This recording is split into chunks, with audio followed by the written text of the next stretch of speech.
And it doesn't just happen. It takes a lot of people working together. And it takes a big team, all pointed in the right direction with the right focus. Some of the key leaders that make all of that happen, I think are very important, and I want to recognize them. I want to start with my base commander, Colonel Ron Smith, and his wife, Linda.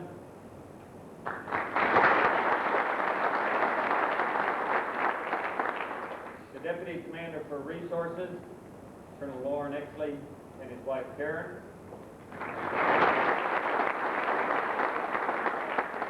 The Deputy Commander for Maintenance, Colonel Doug Stormo, and his wife, Diane. And the Assistant Deputy Commander for Operations, Colonel Jimmy Howard, and his wife, Eileen.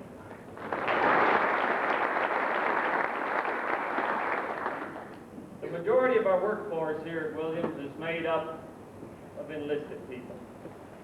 And this country can be proud of the types of and the quality of individual that is dedicating a number of years of their lives as part of our enlisted force to do the Air Force mission. We've got several thousand here at Williams that do that. We've got two of the superstars on the enlisted force with us today, and they're really just representative of the many hundreds that are out there that are just like them. Fantastic troops, working hard daily to get the job done. And they're going to help us today as part of our graduation ceremony, and I'd like to recognize them. Both of them have been selected to be military training instructors at Lackland Air Force Base. Unfortunately, we're going to be losing them, but they're going to bring other people into the Air Force and get them started on the right foot. From the T-37 phase dock, Senior Airman Bill Lofton.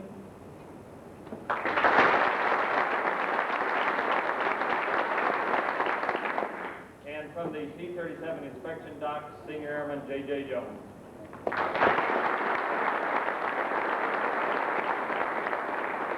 One other very important person that I want to recognize, not last, certainly not least in my life, my biggest supporter and helper, my wife, Joanne.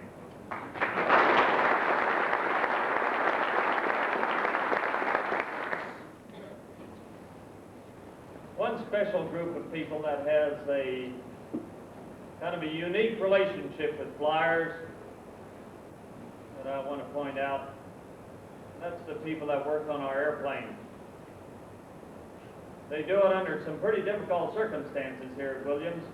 In the summertime, the ambient temperature out on the ramp will get up to 115 to 120 degrees. Then you put the radiant heat off of the concrete onto that, and the jet exhaust onto it, and it's not unusual to find the temperature on the ramp exceeding 140 degrees, and they're out in it all day long. Yesterday, General Oaks gave them a presentation recognizing them as the best maintenance organization in Air Training Command. They are now competing for the award of the best maintenance organization in all of the United States Air Force. Ladies and gentlemen, a few of representatives of the 82nd Flying Training Wing's maintenance organization, the people that provide the quality jets that our folks fly every day.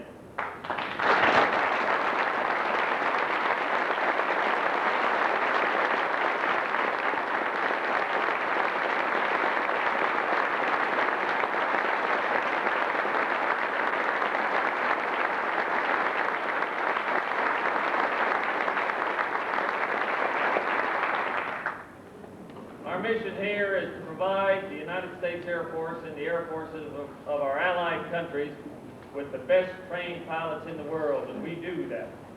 We do that because we've got the best instructor pilots in the world, with the T-37 instructor pilots from John Black and the T-38 instructor pilots from John Lane. Please stand and be recognized.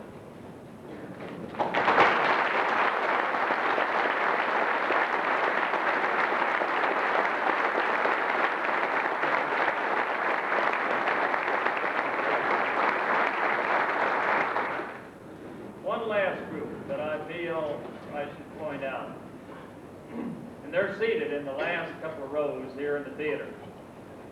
There are new students, class 8915, They've been here several weeks. They're just getting on their feet on the ground. They all know how to spell Air Force now and airplane. And they're starting to get into the flying. In 8915, I know sitting back there, it looks like a short distance to the seats up in the front where our graduates are sitting. And I know that at this point probably looks like a long haul to you. Well, I want you to know that we in the 82nd Flying Training Wing have one purpose in life while we're here at Williams, and that's to do everything that we can to help you reach that standard that will allow you to join that military aviation fraternity. And we wish you the best of luck. And folks, if you could give them a rousing round of applause.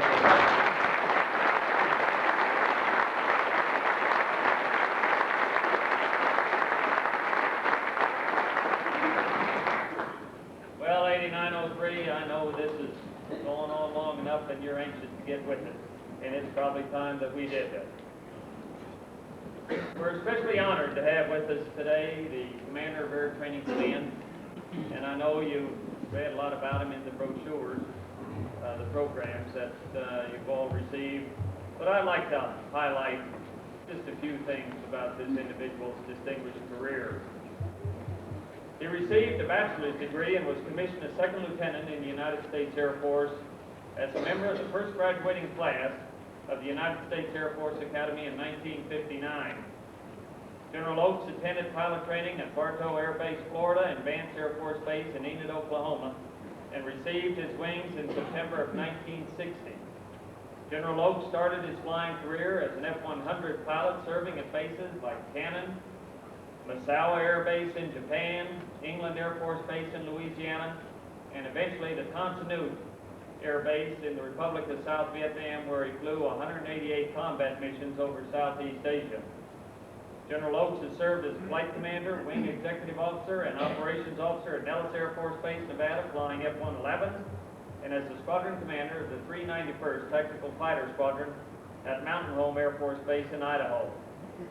After completing the Naval War College in July 1974, General Oaks spent the next 14 years moving back and forth between the Pentagon and Europe.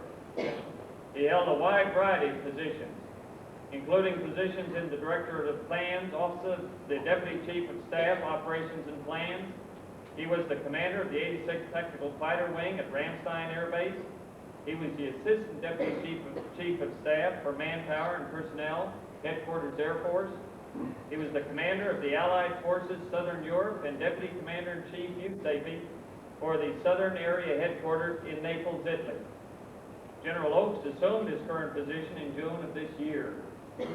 General Oaks is a command pilot with more than 3,300 flying hours.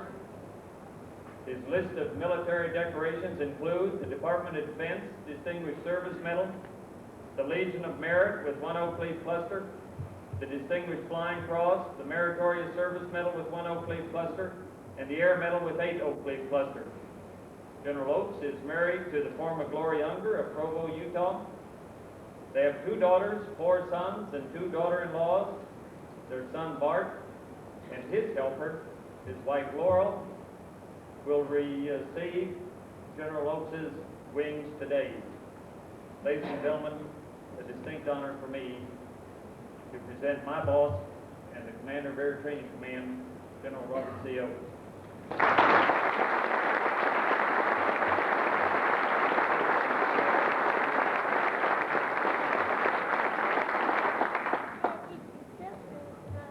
As I was walking up the aisle, someone handed us a card that said, remind people there's a car with the engine running in the parking lot. We sent them back to check, and there's 27 cars with the engines running in the parking lot. Now, graduation speakers are a waste of time, by and large. Nobody remembers what they said. Certainly the graduates don't remember what they said. And the people that have come from afar to pay tribute to the recipients of whatever we're graduating in, they just want to shake hands and be on with it. But unfortunately, I can't do that. My ego is such that I've got to give these, this is a duty day, we've got to give these guys one last shot before they go off to do what they're going to do in the Air Force. But distinguished graduates, it's distinguished guests, friends, family, and members of the 86th Flying Family. It's just a great pleasure for me to be here today and to participate in this ceremony. First, I want to express from all the Air Force, and we'll hear some messages in a few minutes from the major commanders welcoming these 27, in this case young men, into the pilot corps of the United States Air Force. It's always good to get new blood in the pilot force. We need new blood to thrive on it, to thrive on their ideas, their enthusiasm, and we have to have it. It's a big deal for you, Class 8903, to graduate from pilot training. And I'll talk more about that. But it's also a big deal for the United States Air Force. Now, I'm not going to tell you what you went through. You know that better than I do. It's fresher in your mind. But you've gone through an extensive winnowing process. In the past 5 years, you've graduated from college. And in fact, in the last 5 years a little bit, many of you graduated from high school, and from college, and universities around the country. And then you received your commission. Now you're graduating from pilot training. And each step of the way, you've been measured to your contemporaries, you've been evaluated, and you've been found to be the best. When you applied for pilot training, you applied along with a lot of other folks. And many had a dream and an aspiration. Many didn't even make it into pilot training. They couldn't pass the physical hurdles, couldn't pass the intellectual hurdles, and probably most importantly, they couldn't pass the motivational hurdles. But you were determined, you were talented, you worked hard, and you succeeded. Now you're moments away from pinning on the coveted silver wings of Air Force pilot. There's no way to get those wings except the good old-fashioned way. And you earn them. You can't buy them. You can't get them through influence. It takes talent, hard work, and good eyes. And I suspect there's a lot of your friends who aren't there today because they didn't have good eyes. So there's some important things. You can take pride that you met that challenge, and I know you do. And I think, and Jerry's already emphasized, but remember always you didn't do it alone. Many others in this room and not in this room helped you get where you are today. And I can tell by your enthusiastic support of the maintenance folks that are here, of your IPs, that you recognize that. And it's important that all your careers, and really all your lives, you recognize that anything worthwhile is accomplished as a team, and that's especially true in the Air Force. I'd like to make a few comments to the spouses of the class of 8903.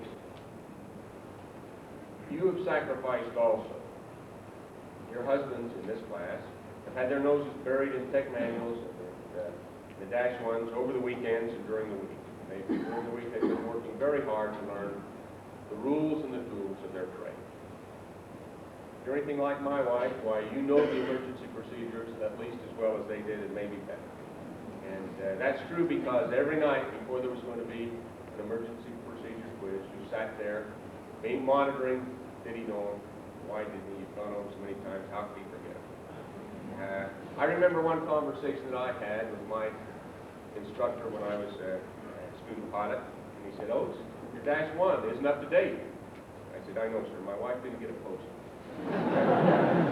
She's been posting my Dash 1 for a lot of years since, and I appreciate that.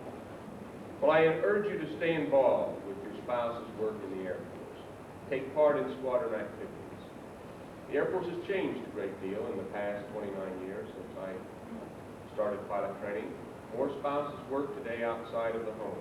For some, it may seem that makes it less a member of the Air Force family. But that's not true. Whether you work in the home or out of the home, the Air Force is a family affair. The sacrifices and the satisfaction of Air Force life are a family affair. In good times and in bad times, Air Force people stick together. And that's important to know and to understand.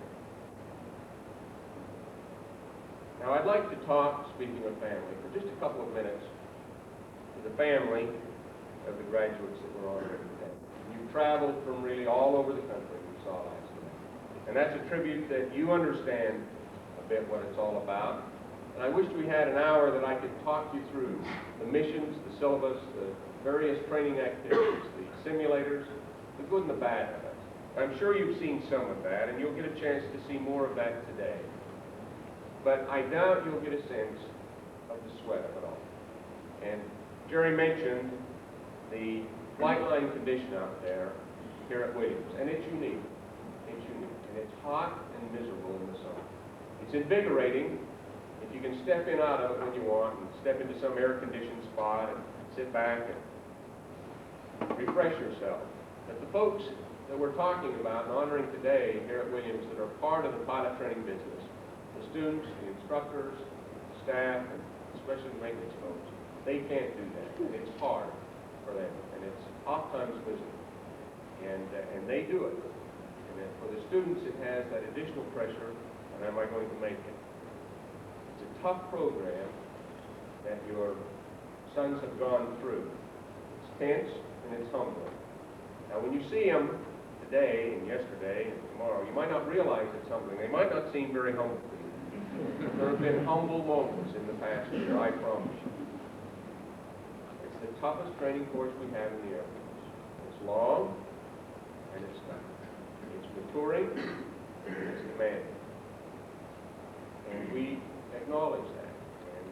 And it's designed that way because there's a lot to teach and there's a lot at stake in that we, in fact, are successful in teaching. But you parents and the family and friends that have traveled so far, or even so near, we certainly tell you, be proud today and be proud of them and what they've done. No mean feat. Now, for the rest of my talk today, I'd like to talk to the graduates. Came to Williams from a lot of different backgrounds, a lot of various educational experiences and commissioning sources. You arrived here with one common motivation, and that was to fly. There were others that came with you, and they're not here, and partly because their motivation wasn't so intense. And every day I see paper come across my desk as the commander of people that drop out because they didn't really understand how hard it was going to be, and they just don't want to fly badly enough. And I'm sorry to see that, but today I think we need to acknowledge that these 27 folks, these 27 officers in the Air Force, came with sufficient motivation to get them through that year. And you're doing it as a class. And I sensed last night, as I heard you talk and as I heard the instructors talk about, the class, once they got into T-38, actually grew. And I know it's not a common situation where the class survives the last half of its training with the number it starts with, let alone with adding to the class. And so there's a special camaraderie. This is a special class in feeling of unity. And you sense that and enjoy that. And all your life, the friends that you have made here will be friends. And you will see 20 and 30 years from now each other and say, that was a great time. You will put a lot of mileage behind you at that point, but you will still remember this experience that you had together, and you will share your future experiences as classmates. Now you're prepared to step into the cockpits of the world's finest aircraft, the world's finest combat aircraft, or you'll be involved in the training of those people that are going to go do that. But with all of your newly acquired skills and the promise of the future, I'd ask you today to reflect on a few of the basics of the profession that you've chosen. You've demanded much of yourself to get this far, and we've demanded a lot from you. You're leaving student status by and large. A few of you will go on in crew training, or many of you will go on in crew training of various sorts. But there will be a difference. And they won't treat you like students, like you have been treated here. We have a new confidence in you. You've proven that you are now pilots and not students. The profession that you've chosen, the profession of arms, demands total involvement and total dedication. It calls for many sacrifices in terms of time, inconvenience, and location. But it offers many rewards, and particularly the satisfaction of knowing that you've given your life, dedicated it to something that's very important. In the years ahead, you'll be entrusted with significant responsibilities as pilots and officers. You'll have to keep your flying skills at a keen edge and at the highest levels of readiness. Because each of you is going to be a part of the readiness equation of our country. And our readiness for war, if we do it right, in fact deters war. And we've seen that in the past. And we've been very successful in doing that. But we must continue to be strong. We can't allow our credibility to be anything less than absolute. To continue to deter war, we must be ready to fight. If you're not prepared to fully commit yourself to that notion and that concept, you don't understand the responsibility that comes with your witness. They mark you as a part of a very unforgiving profession, unforgiving of mistakes, of carelessness, and of lack of preparation. Today your life changes. As I said before, you'll no longer be students, but you're key members of the team, the Air Force Deterrence Team. You'll sit with heavy responsibilities on your shoulders, many of you, as you man the lines of the SIOP, the Single Integrated Ops Plan, and the aircraft, the bombers and the tankers and the fighters around the world that contribute to that plan. You fly alert, manning missiles, flying on hot intercepts, sitting theater nuclear alert, or you'll be involved in the training process that supports that alert posture. Whatever your mission will be, you'll be key elements of our defense capability, just by virtue of the fact that you are pilots in the United States Air Force. Now, some of you probably are wondering, in your heart of hearts, am I ready? I did, I know, as I graduated from pilot training, and I assure you that you are ready. You're graduating from the best pilot training program in the world. Your quality is high, and it's the key to the strength of the United States Air Force. Each of you is a blend of discipline, integrity, flying skills, and innovation. And you need to remember that. Over the years, there have been many changes in American society. Some things don't change. And the enduring ethic of confidence in your comrades in arms hasn't changed. You rely on each other. You've learned that already, and you'll learn it very soon to a greater degree as you go into the various assignments that you proceed to today. There's one fundamental fact that you must always remember, and that is that you're not just pilots. You're Air Force officers first and pilots second. And I won't dwell on that too long today, but it's important that we understand that. It has some very special responsibilities associated with that relationship. In addition to being good sticks, you're expected to be effective leaders of people. You're going to be called on to be careful managers, costly resources, efficient and imaginative planners, thinkers of responsible thoughts, doers of productive things. These responsibilities can be tougher, in fact, than flying safe and flying good. In 1959, when I arrived at flying training program at Bartow Air Base in Florida, I wasn't sure until graduation, 9 months later advance, 12 months later, that I was going to make it. Pilot training philosophy is keep them wondering and keep them worried. And I was both, and I'm sure you've been both. I'll tell you a little story that emphasizes, and maybe to the family, this will highlight the pressure of the system. But I got the top transition grade in transition. That's then contact what you do first. So we went into formation, so I forgot all about transition. And then the Air Training Command stand-about team came to Enid, Oklahoma. And my IT said, "Oh, you're going to fly with the stand-about team because you were so good in transition." And I knew nothing about transition then because I'd forgotten all of that. And so I had just come off of the flight line from a miserable formation ride. And I went out to the cockpit, out to the aircraft after a quick briefing. And I had forgotten my adapter, and so I had to run into the link trainer and grab an out-of-date adapter out of the simulator, go out and put it on. And I was discombobulated at that time, as you might imagine. Well, I flew a miserable ride. And in fact, the flight commander who was in mobile control said, "Oops, I thought we were going to have to shoot you down to get you down." And The IP finally had to land the aircraft. We landed on a short runway, and he landed, and then he let me have it, and I thought he had it, and we almost ran off the end of the runway. So we taxied back in, and I wasn't feeling good about my pilot training experience at that point. And the debriefing was very short. He said, "Oaks, if you don't like to fly, get out of it." Well, I went home. My wife thought that the world had ended, and I thought the world had ended. And I assessed that I did like to fly, and I still like to fly, and I didn't get out of it. But I have a great appreciation for the uncertainty in the program of if you're going to make it or not. And I was fairly well along in the program. But that day, I didn't think I was going to make it. But that's the kind of pressure that goes with learning to be a pilot. And that's the kind of pressure that folks have gone through to get where we are today.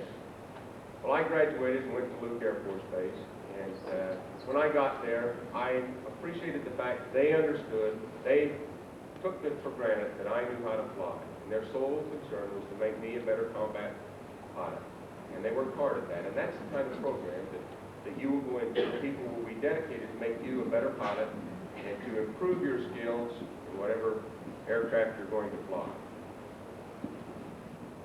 Well, in a few minutes, it'll be an all-new ball game for you, and it's really your last new ball game. We start over a lot of times, and we kind of start the record afresh. And now you all come out and you all look alike. You all look like pilots, and you all are pilots, and recognizes that. And now your record starts, and the Air Force expects that you now are going to contribute to the Air Force mission, to be the best pilot, the best officer that you can. And those should be your primary objectives. And they will do all they can in the various programs they're going to make that happen. Big deal. Big deal for you, big deal for the Air Force. Exciting from a flying point of view, and exciting from an officer point of view. And we're looking forward to receiving you, as Jerry said, into the fraternity of pilots. And in this day and age, I guess we changed that to be the fraternity and the sorority of pilots, because we've got a lot of fine young women that are flying our aircraft for us today and doing a superb job. You'll be pressed in many situations to compete with them. They're great. My congratulations to you, my welcome to you, and as Commander of Air Training Command, we're proud of your accomplishments here at Williams Air Force Base and look forward to continued similar accomplishments throughout the Air Force. So to the members of the class of 8903, my personal congratulations and Godspeed in your new endeavors. Thank you very much.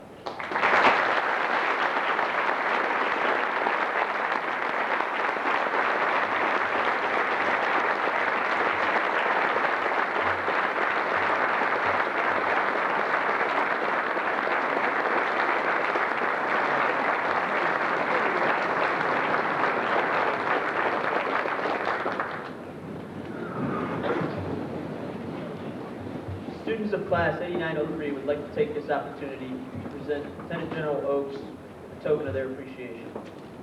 Captain Meyer and Captain Richard will present the gift.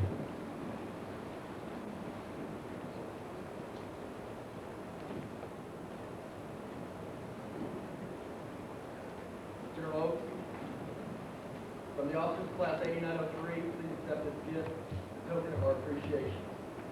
I don't know if you can see it back there, a beautiful picture of the 30.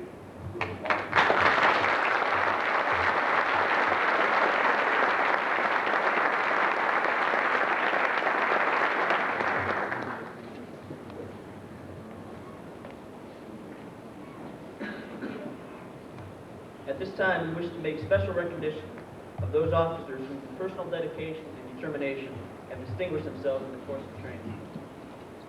First awards to be presented are the Distinguished Graduate Awards. These officers exhibited continued excellence in all phases of training.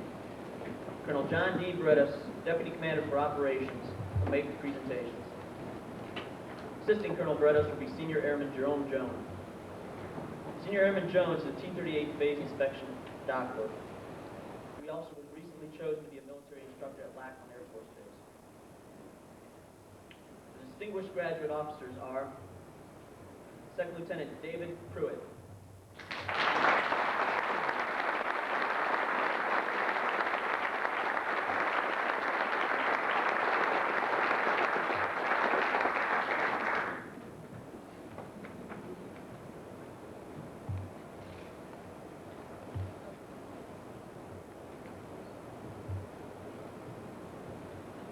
Second Lieutenant Jeffrey Pritchard.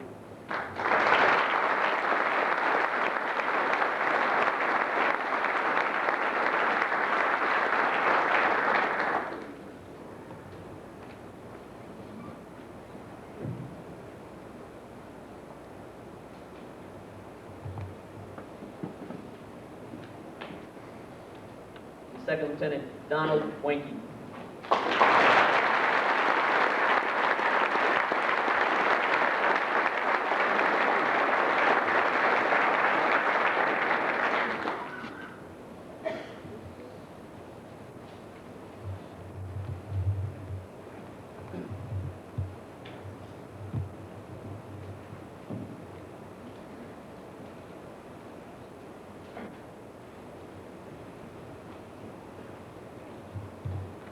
The following awards are presented to recognize those officers who have distinguished themselves by excelling in a particular facet of the pilot training program. The first award is presented to the officer who demonstrated the highest academic achievement in Class 8903. Colonel Bredos will make the presentation. Second Lieutenant David McCracken, please come forward.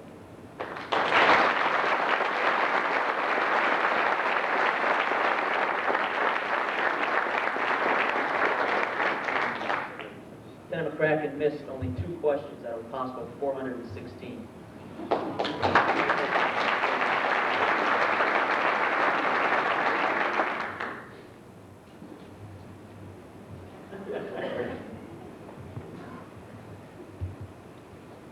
The next award is presented to the officer who demonstrated the highest potential for officer development. Class 8903 had many such officers. The decision was difficult. But the awards council selected the officer who displayed the highest potential for leadership and officer development. Lieutenant Colonel Gesh, 96th Flying Training Squadron Commander, will make this presentation. Will Captain Rich Meyer please come forward?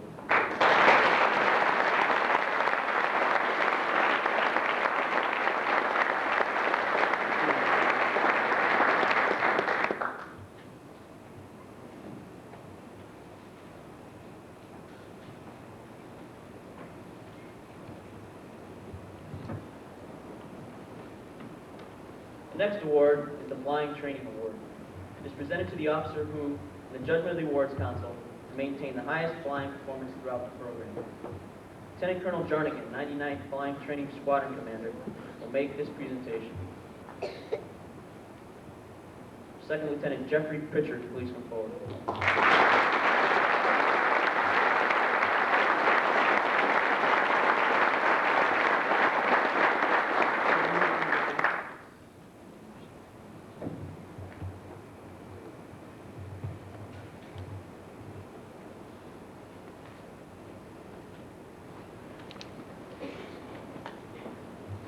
The final and most coveted award is the Air Training Command Commander's Trophy.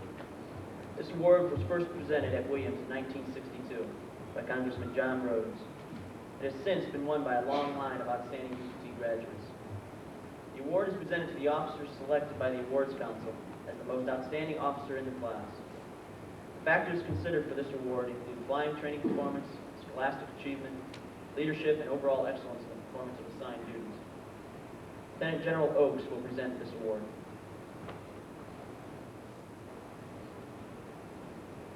Will Second Lieutenant Donald Wanky please come forward?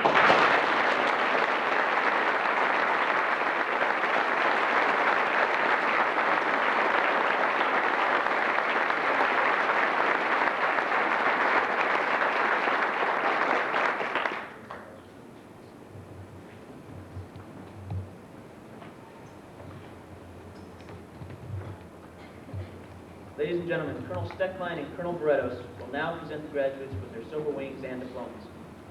Assisting Colonel Steckline with the presentation of silver wings will be Senior Airman William Laughlin. Senior Airman Laughlin is a T-37 phase stock inspector. He was also selected as a training instructor at Lackland Air Force Base. For your convenience, a professional photographer is being provided. Please hold your applause until all graduates have received their wings.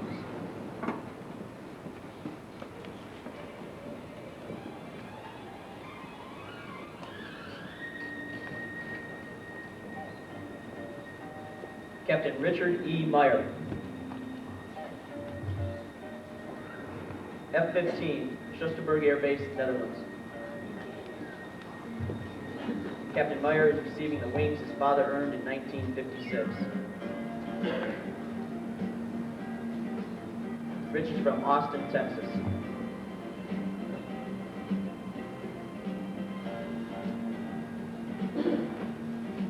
Captain Stephen J. Richard. KC-10, Seymour Johnson Air Force Base, North Carolina.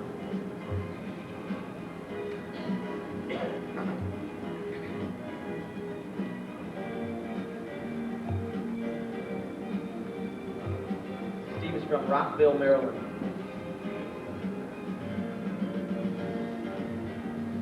Second Lieutenant John J. Capobianco. C-141, Norton Air Force Base, California.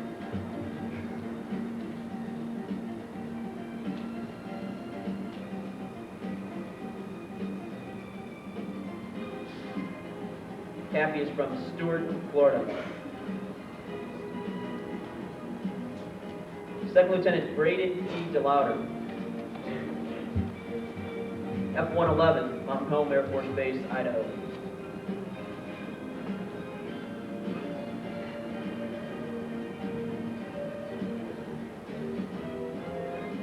Estes from Randolph, New Jersey. Second Lieutenant Eric R. Driggers. T-37, Williams Air Force Base, Arizona.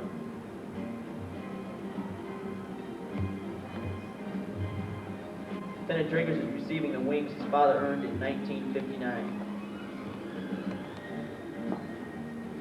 Diggum is from Mercer Island, Washington. Second Lieutenant Clayton K. Dyson. T-37, Williams Air Force Base, Arizona.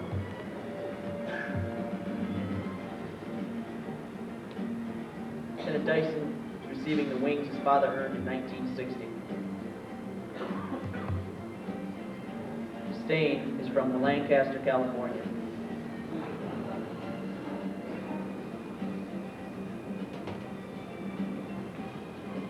Second Lieutenant Raul A. Pereira.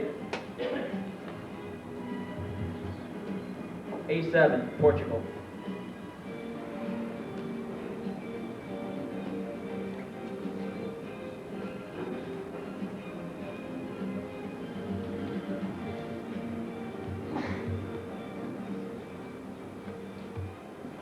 Raul is from Paso de Arcos, Portugal.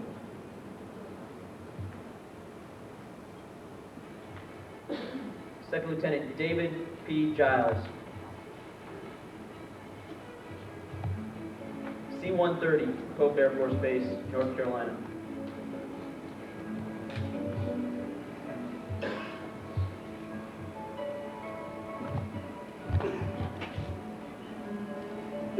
Dave is from Vancouver, Washington. Second Lieutenant Edwin R. Hopkins. OA-10, Suwon Air Base, Korea. Lieutenant Hopkins is receiving the wings his father earned in 1956.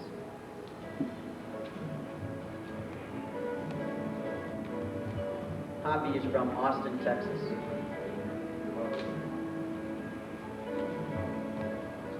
Second Lieutenant Byron E. Hubbell.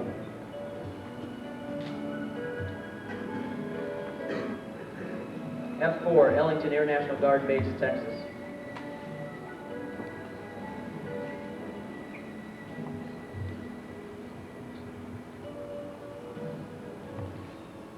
Hub is from Muskegon, Michigan.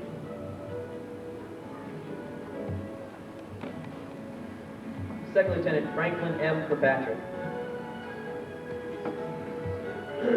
F-16, MacDill Air Force Base, Florida.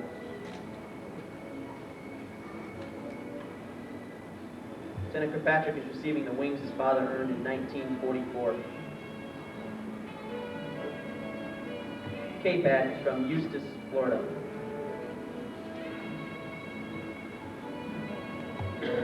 Second Lieutenant David J. Kaminka. C-130, Pope Air Force Base, North Carolina.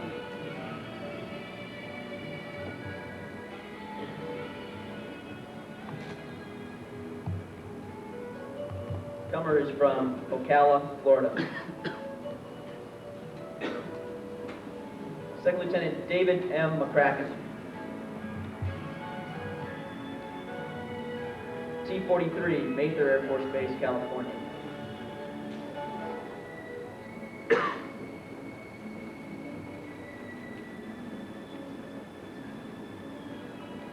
Lick is from Walden, New York.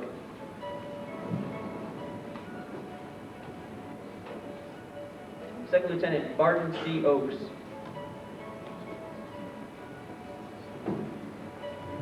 B-52, Mather Air Force Base, California.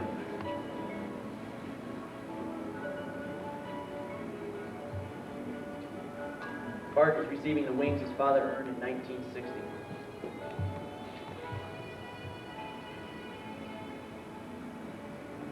Bart is from Provo, Utah.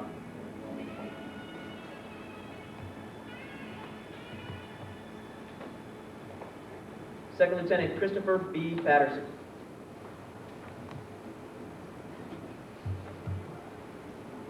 C-141, Norton Air Force Base, California.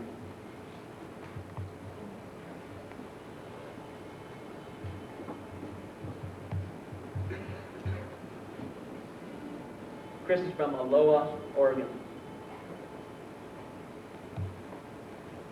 Second Lieutenant David S. Pruitt. T-37, Williams Air Force Base, Arizona.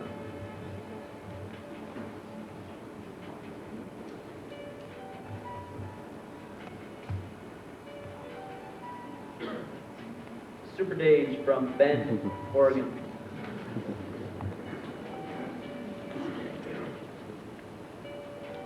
Second Lieutenant Jeffrey W. Pritchard.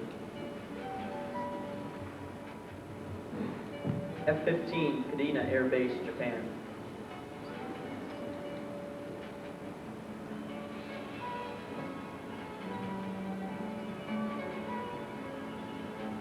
Rebel is from Picayune, Mississippi.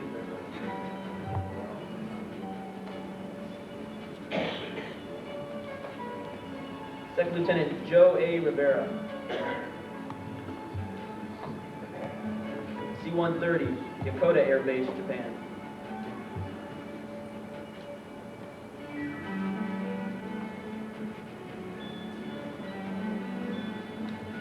Joe is from San Antonio, Texas.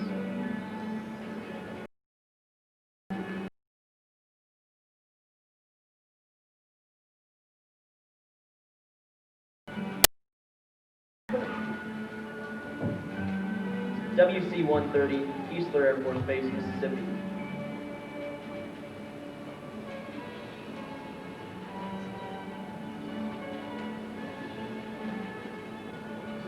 Petos from Oklahoma City, Oklahoma.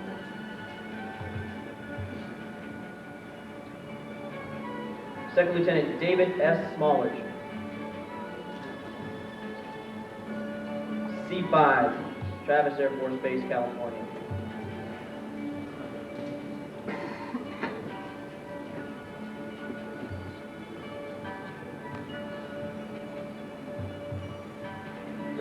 Dave is from Burton, Michigan.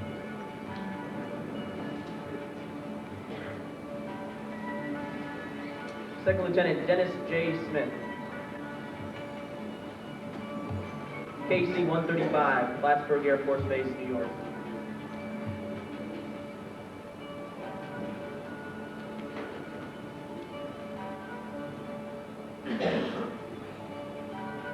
Smitty is from Springfield, Virginia. Second Lieutenant John D. Steinbecker. A-7, Toledo Air National Guard Base, Ohio. Lieutenant Steinbecker is receiving the wings his father earned in 1943. Stick is from Beaver Creek, Ohio. Second Lieutenant Brent A. Stewart. KC-135, Bangor Air National Guard Base, Maine.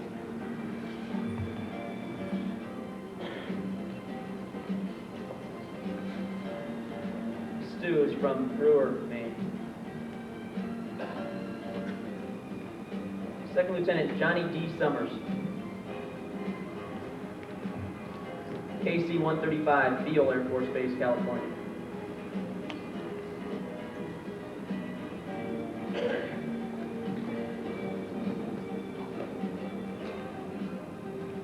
Dad is from Tacoma, Washington.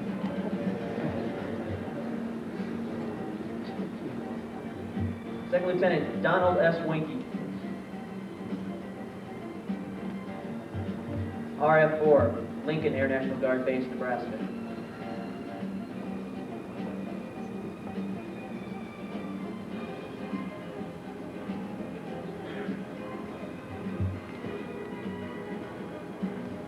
Wanker is from Newport Beach, California. Second Lieutenant John S. Winstead. B-52, Minot Air Force Base, North Dakota.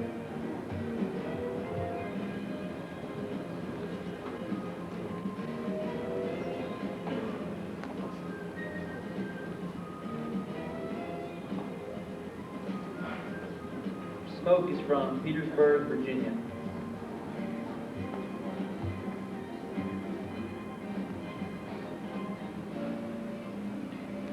Second Lieutenant Stanley C. Whitburn. A-10, Eielson Air Force Base, Alaska. Lieutenant Wittenberg is receiving the wings his father earned in 1960.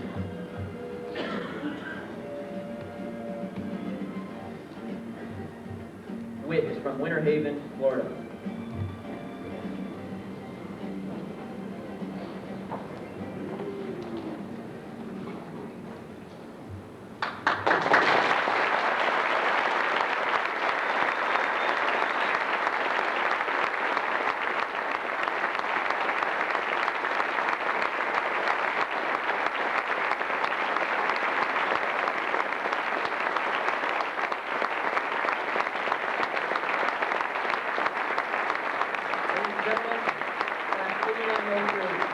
United States Air Force's newest pilots.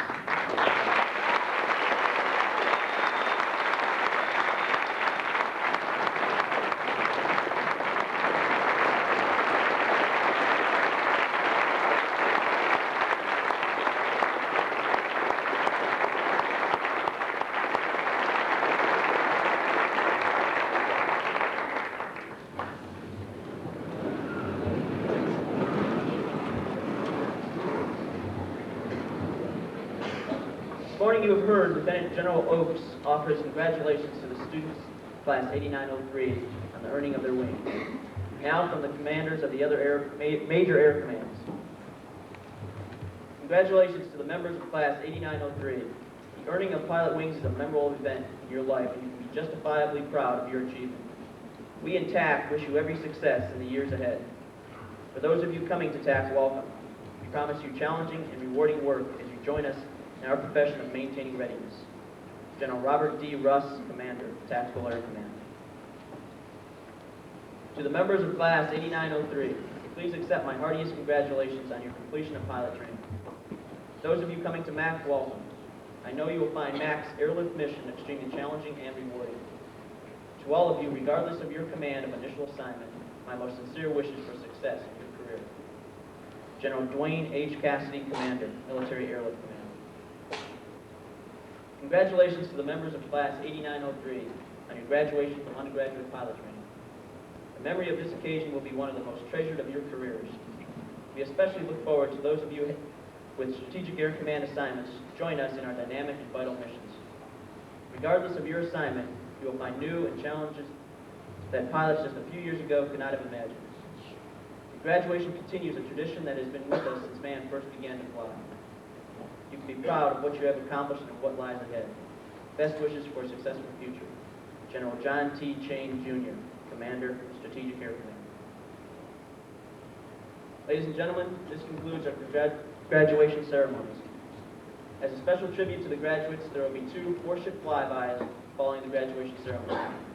The aircraft will fly parallel to the theater from the flagpole toward the flight lines. 4 T-37s are flown by the 96th and 98th Flying Training Squadron IPs and led by Captain Acosta.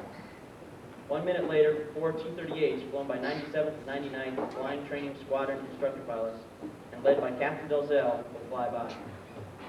Please rise and remain standing for the benediction, Air Force song, and departure of the graduates and our distinguished guests.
O eternal God, off we go, not into some wild blue yonder, but to new experiences and challenges that will hone the skills here begun. With your saving grace, protect all of those who fly in darkening storms or sunshine fair. May we always be aware that this is your universe. In the attempt for excellence or professionalism, may our goal always be the seeking of peace. As we who represent this country, the Air Force, may we be people who care for all of mankind. In and through your name we pray. Amen and amen.